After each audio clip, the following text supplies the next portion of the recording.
안녕하세요. NBA 스케이트입니다. 항상 제 채널 영상 챙겨봐 주시는 모든 분들에게 감사드립니다. 이번 주는 제가 올타임 컨텐츠를 편집할 시간이 안 될 것 같아서 대신에 다른 컨텐츠를 준비했는데요. 바로 NBA가 KBL보다 재미있는 이유입니다. 제 개인적인 생각이니 재미로 봐주시고 농구 팬으로서 서로 의견을 나누면 좋을 것 같습니다. 그럼 바로 시작하겠습니다. 첫 번째로 NBA 리그의 주를 이루고 있는 미국 선수들과 KBL 리그의 주를 이루고 있는 한국 선수들의 실력 차이인데요. 실력 차이가 생기는 이유에는 뭐가 있을까요? 농구라는 종목 특성상 신체 조건, 특히 그 중에도 키는 매우 중요한 부분을 차지합니다.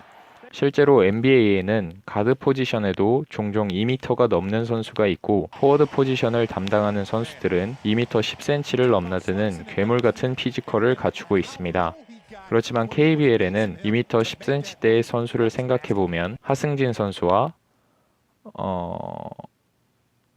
괴물 같은 피지컬을 갖춘 빅맨은 찾아보기가 상당히 어렵습니다. 그렇다면 이렇게 생각해 볼 수도 있을 것 같습니다. NBA에도 농구 선수치고 단신 선수인 앨런 아이버슨이나 아이제아 토마스 등 피지컬이 전부가 아님을 보여준 선수들이 있었는데요. 하지만 이 선수들은 상대적으로 작은 키를 커버할 수 있는 뛰어난 볼 핸들링 실력과 수준 높은 득점 능력을 갖추고 있었습니다. 더 살펴보면 NBA 내에는 화려한 볼 핸들링을 보여주는 선수, 괴물 같은 피지컬로 수비를 찢어내는 선수, 말도 안 되는 거리에서 장거리 슛을 성공시키는 선수, 엄청난 점프력을 가진 선수 등등 다양한 스타일의 슈퍼스타급 선수들이 많이 있습니다. 하지만 KBL에서는 선수 개인의 탁월한 운동 능력을 한껏 발휘하는 플레이를 보기가 쉽지 않은데요. 왜 그럴까요?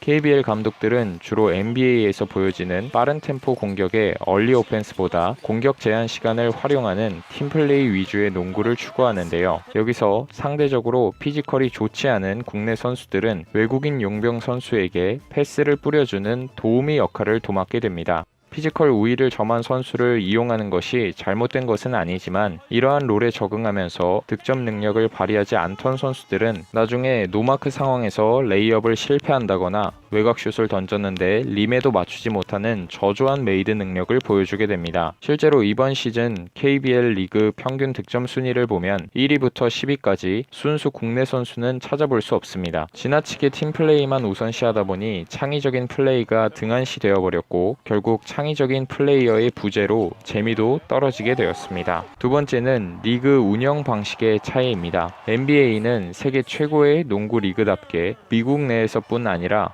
해외에서도 최고의 인기를 자랑하는데요. NBA의 이런 인기에는 NBA의 총재인 애덤 실버의 운영 능력도 한몫했습니다. 애덤 실버는 플레이오프 대진 방식을 더 합리적으로 바꾸고 인종차별적 발언을 했던 구단주를 쫓아내는 등 리그의 선수들과 팬들의 마음에 와닿는 방식으로 NBA를 이끌었습니다. 또한 매년 팬들의 눈을 즐겁게 해주는 볼거리 중에 하나인 올스타전도 개편하였는데요. 팬투표를 통해 올스타를 뽑는 방식은 유지하면서도 서부와 동부에 가장 많은 득표를 받은 선수가 주장으로 팀원을 뽑는 방식으로 개편하면서 재미 요소를 더하는 좋은 변화를 시도했고 2년째 성공적으로 진행되었습니다. 그렇다면 KBL은 어떨까요? KBL은 이슈가 될 만한 국내 스타 선수도 별로 없을 뿐더러 외국인 슈퍼스타가 등장해 흥행을 이끌지도 못하고 있는데요. 그 이유는 외국인 선수는 한 팀에서 3년 이상 뛸 수 없는 리그의 규정 때문입니다. 덕분에 실력 좋은 외국인 선수가 한 팀에 오래 정착해서 프랜차이즈 스타가 될 수 있는 기회조차 주지 않고 있습니다. 아마 이러한 제한이 생긴 이유는 월등한 기량을 가진 선수가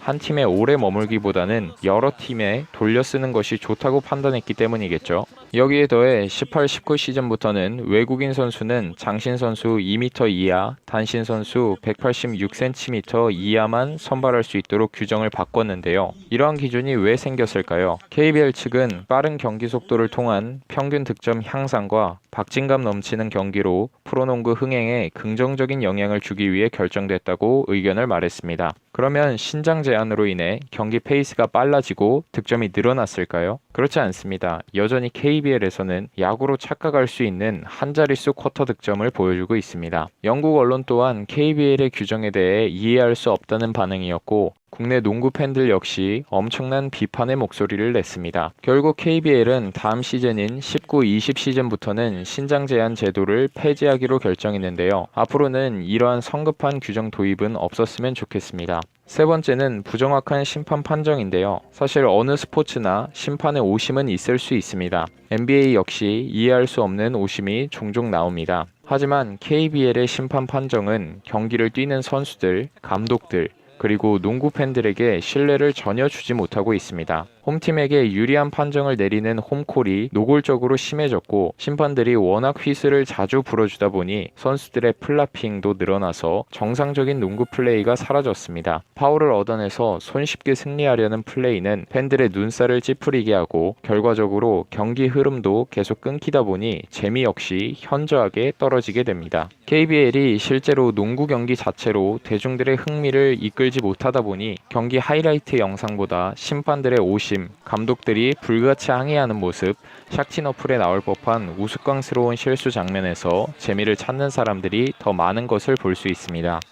네, 오늘은 이렇게 NBA와 KBL을 비교하면서 얘기해 봤는데요.